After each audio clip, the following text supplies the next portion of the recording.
চট্টগ্রাম বন্দরে আন্দোলনকারী সরকারি কর্মকর্তা কর্মচারীদের বিরুদ্ধে ব্যবস্থা নেয়ার নির্দেশ দেওয়া হয়েছে বলে জানিয়েছেন শ্রম উপদেষ্টা ডক্টর এম শাখাওয়াত হোসেন। আজ সচিবালয়ে সাংবাদিকদের সঙ্গে আলাপকালে উপদেষ্টা বলেন, চট্টগ্রাম বন্দরে অচল অবস্থা সৃষ্টি করেছে সেখানকার সরকারি কর্মকর্তা কর্মচারীরা। নির্বাচন ও রমজানের আগে এ ধরনের আন্দোলন উদ্দেশ্যেও প্রণোদিত হতে পারে। আন্দোলনকারীরা সরকারি কর্মকর্তা কর্মচারীদের বিরুদ্ধে ব্যবস্থা নেয়ার জন্য বন্দর কর্তৃপক্ষকে নির্দেশ দেওয়া হয়েছে জানিয়ে তিনি আরও বলেন, রমজানে ব্যবহৃত পণ্য নিয়ে ৬০০ জাহাজ মালামাল খালাস না করার বিষয়ে মালিকদের ডেকে বলার পরও অগ্রগতি না হলে ব্যবস্থা নেওয়া হবে। পোর্টে অচল অবস্থা তৈরি করছে কিছু সংখ্যক অথবা বহু সংখ্যক পোর্টেরই কর্মচারী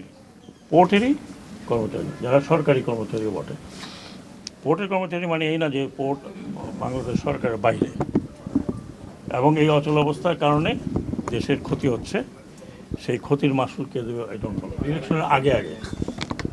ইলেকশনের আগে তাদের একটা পরিচয় আছে, যেটা পত্রপত্রিকা দেখছি, এটা জনগণ দেখছে। আমি উপরে কিছু বলতে চাচ্ছি না।